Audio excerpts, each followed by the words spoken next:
हम में से प्रत्येक व्यक्ति की ये भावना रहती है कि सारे संसार में शांति हो, सबका कल्याण हो, सबका भला हो। हम इसी पवित्र भावना के साथ यह शांति पाठ भी दोहराते हैं कि सर्वे भवन्तु सुखिनः, सर्वे सन्तु निरामयः, सर्वे भद्राणि पश्यन्तु मा कश्चित् दुःख भाग् भवेत्। सबका भला हो, सभी निरोगी हों, मुझसे किसी को पीड़ा न पहुँचे। हम में से प्रत्येक व्यक्ति की भावना रहती है कि सारे संसार में सुख शांति का संस्कार हो, सुख शांति का विस्तार हो। खुद जियो, सबको जीने दो। संसार के कल्याण के लिए एक महामंत्र दिया गया, लिव एंड लेट लिव, जियो और जीने दो। ये दिखने में तो बड़े सीधे सरल 4 शब्द हैं।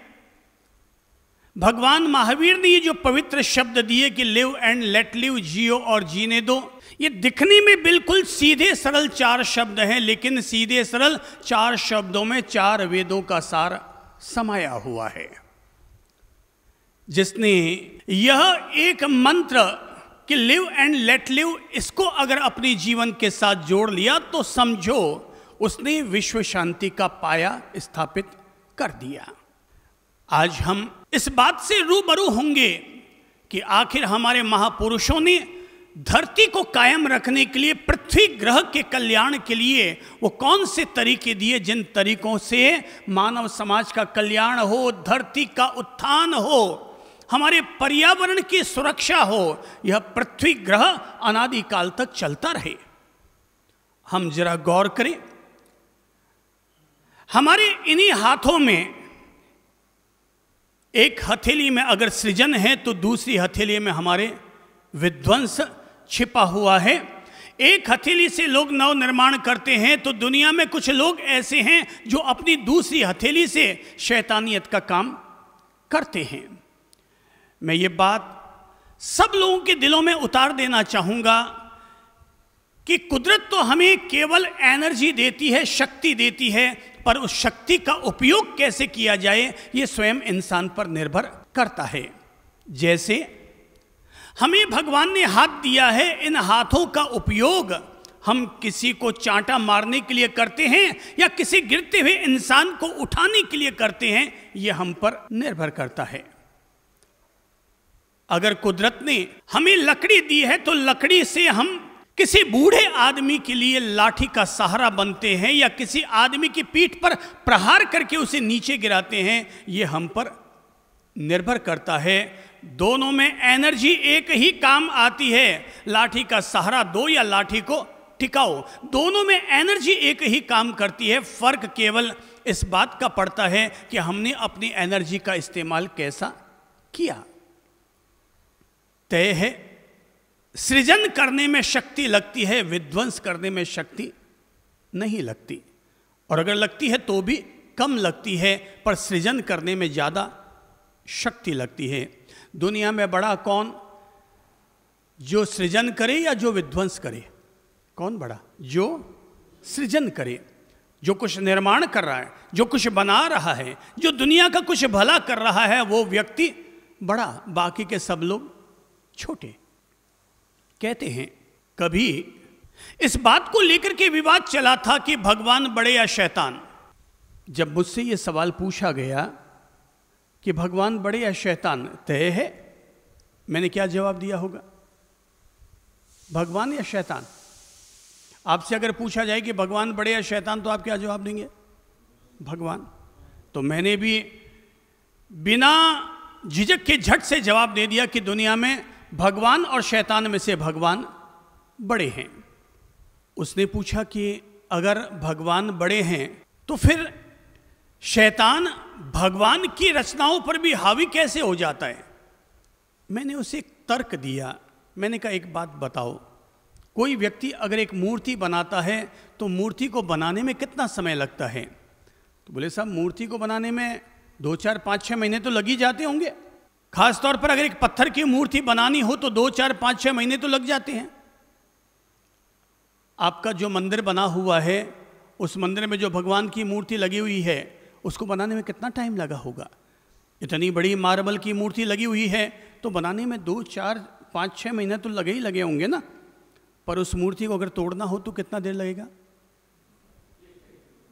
हाँ, आपने कहा 1 सेकंड, कोई कह रहा है 1 मिनट, 2 मिनट। यानी कि तोड़ने वाला महान नहीं होता, निर्माण करने वाला महान होता है। यहाँ तोड़ना बहुत आसान है पर बनाना बहुत मुश्किल है। अफगानिस्तान में भगवान बुद्ध की एक 2500 वर्ष पुरानी प्रतिमा, पहाड़ों के बीच में बनी हुई विशाल काय मूर्ति, और उसे तोड़ दिया गया। तालिबान के लोगों ने इसे तोड़ा। अब जरा सोचो, उस मूर्ति को सुरक्षित रखने में 2000 साल की शक्ति लगी, पर उसे तोड़ने में केवल 2 घंटे की ताकत काम आई और हमने उसको विध्वंस कर डाला। मानव समाज का कल्याण तोड़ने वालों से नहीं, मानव समाज का कल्याण जोड़ने वालों से होता है। यहाँ पर चौराहों पर महाराणा प्रताप की मूर्तियाँ तो नज़र आ जाएंगी, पर अकबर का बुत कहीं पर भी नज़र नहीं आएगा। यहाँ पर विकास जो करते हैं, देश के लिए जो आहुति देते हैं, वे लोग ही यहाँ पर अमर होते हैं। बाकी लोग केवल इतिहास की किताबों के पन्ने बन करके रह जाया करते हैं। मैंने धर्म की किताबों में पढ़ा है कि अतीत में जब बड़े बड़े युद्ध होते थे तो अक्सर युद्ध किन बातों को लेकर के होते थे? छोटी छोटी बातों को लेकर के युद्ध हो जाया करते थे। राजाओं की ईगो टकराते तो युद्ध हो जाते। अब तो युग बहुत अच्छा आ गया, अब युद्ध बहुत कम कम कम होने लग गए। पिछले 2500 साल में 10,000 से ज़्यादा युद्ध हुए होंगे।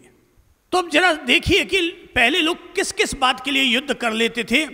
तो भगवान महावीर के समय में एक युद्ध की घटना पढ़ने में आती है कि 2 राजाओं के बीच में युद्ध हुआ था, और युद्ध हुआ था नदी के पानी को लेकर।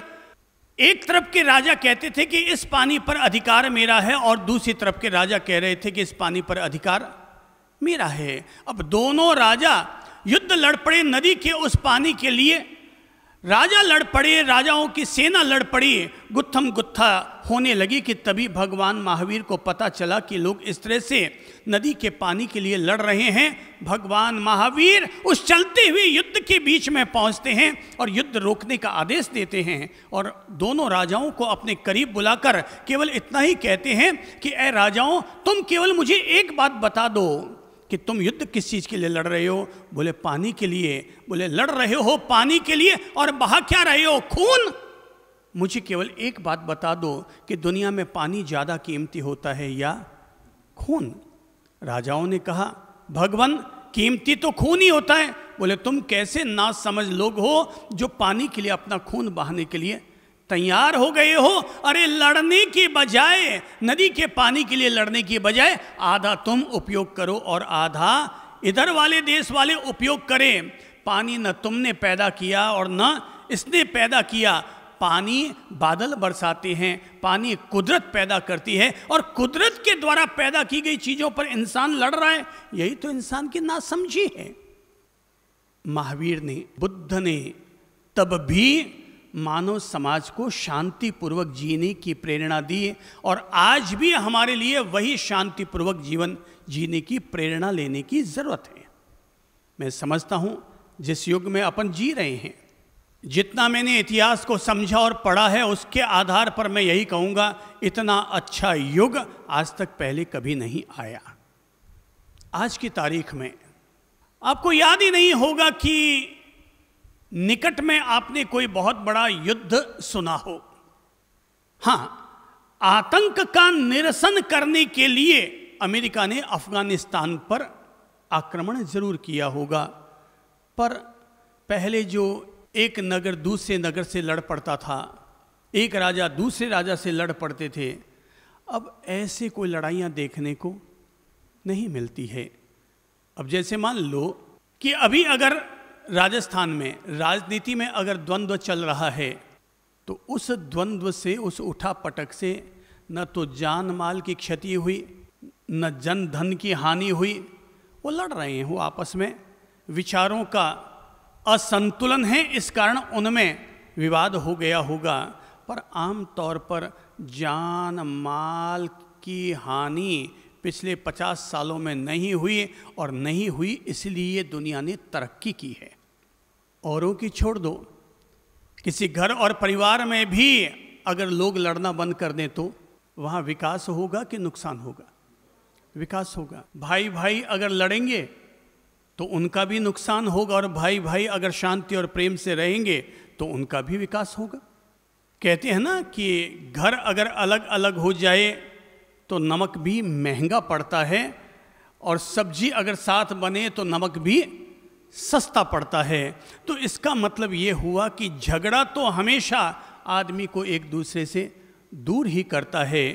हमें वो जीवन जीने का तरीका अख्तियार करना पड़ेगा, न केवल हमें बल्कि सारी मानव जाति को, जो विश्व में शांति स्थापित करे, प्रेमचारा स्थापित करे, लोगों के बीच में भाईचारा कायम करे, और लोग इस तरह का जीवन जिए जिसे हम निष्पाप जीवन कह सकें। क्या है वो तरीका कि जिससे व्यक्ति निष्पाप जीवन का मालिक बन सके? तो इसके लिए खास तौर पर हम सभी लोगों को 5 संकल्प ग्रहण करने के लिए प्रेरणा दी गई है, जिसे प्राचीन भाषा में कहा जाता है 5 व्रत। व्रत शब्द का अर्थ होता है विरत होना, अलग होना। किससे अलग होना? तो गलत कार्यों से, पापों से अपने आप को अलग करने का नाम कहलाता है व्रत। हम ये तो कह देंगे, कोई कहता है साहब मैं हिंदू हूँ, कोई कहता है साहब मैं जैन हूँ, कोई कहता है मैं सिख या ईसाई हूँ। अब सवाल ये उठता है, हमारे पास ऐसा क्या आधार है जिसके आधार पर हम अपने आप को हिंदू कहते हैं? ऐसा क्या आधार है जिसके आधार पर हम अपने आप को जैन कहते हैं? क्या इसलिए हम अपने आप को हिंदू या जैन कहते हैं कि हम हिंदू कुल में पैदा हुए हैं या जैन कुल में पैदा हुए हैं? हम इसलिए अपने आप को जैन कहते हैं, या हमारे जीवन में ऐसे कोई व्रत आचरण है जिसका पालन करके हम अपने आप को जैन या हिंदू कहते हैं? जैन कोई संप्रदाय नहीं है, जैन कोई परंपरा नहीं है, जैन जीवन जीने की कला का नाम है। जीवन जीने की कला कौन सी? तो वो कला जो इंसान को हिंसा मुक्त, व्यभिचार मुक्त, स्वस्थ जीवन जीने की जो प्रेरणा देता है, वह है जैन जीवन जीने की कला। देखिए, जैन शब्द को अगर हम लेते हैं तो जैन शब्द में 4 अक्षर आते हैं, JAIN। जे हमसे कहता है जागरूकता पूर्वक जियो, ए हमसे कहता है अहिंसा का पालन करो, आई हमसे कहता है इंसानियत की इज्जत करो, और एन हमसे कहता है सबके साथ नरमाई से पेश आओ। तो जो जागरूकता पूर्वक जतन के साथ अहिंसा का पालन करते हुए इंसानियत की इज्जत करता है और सबके साथ नरमाई से पेश आता है, उसका नाम जैन। अब वो जैन, कोई व्यक्ति जैन कुल में पैदा हुआ या नहीं हुआ ये इंपॉर्टेंट नहीं है। आदमी का आचरण अगर जैनत्व का है तो वो व्यक्ति जैन, और आचरण अगर जैनत्व का नहीं है तो जैन कुल में पैदा होकर के भी वो व्यक्ति जैन नहीं है। तो वो कौन सा आचरण है जो आदमी को जैन बनाता है? तो उसे कहते हैं व्रत। 5 व्रत, वे 5 व्रत कहलाते हैं अहिंसा, सत्य, अचौर्य, अपरिग्रह और ब्रह्मचर्य। कौन से हैं 5 व्रत? सब लोग बोल लीजिए। नंबर 1 अहिंसा, याद कर लीजिए दिमाग में। नंबर 1 अहिंसा, नंबर 2 सत्य, नंबर 3 अचौर्य, नंबर 4 अपरिग्रह और नंबर 5 ब्रह्मचर्य। जैसे हमारे हाथ में 5 अंगुलियां हैं, वैसे ये 5 संकल्प, 5 व्रत। हम में से प्रत्येक व्यक्ति के जीवन में ये 5 व्रत, 5 संकल्प, 5 आचरण होने ही चाहिए। उनमें से पहला आचरण है और वो है अहिंसा का आचरण। अहिंसा हमें सिखाती है कि किसी की भी हिंसा मत करो। मुझे गौरव है कि मैं अहिंसक हूं। मुझे कहते हुए गौरव अनुभव हो रहा है कि मैं अहिंसक हूं, और जितना मुझे ये गौरव हो रहा है उतना ही आप सब लोगों को भी गौरव होना चाहिए कि मैं अहिंसक हूं। ऐसी जीवन शैली जीता हूं जिसमें मैं किसी भी प्राणी की हिंसा या हत्या नहीं करता। मैं अपना इतना संयमित जीवन जीता हूं कि मेरे जीवन का तो निर्वाह हो जाए, पर मेरी वजह से किसी की भी हिंसा न हो, किसी को भी पीड़ा न पहुंचे। हम में से हर किसी व्यक्ति को यह गौरव होना चाहिए कि हम अहिंसक हैं। हमारे यहां पर एक ही धर्म कहा गया है और वो है अहिंसा परमो धर्म। हां, अगर दुनिया का सबसे श्रेष्ठ कोई धर्म है तो वो धर्म है अहिंसा।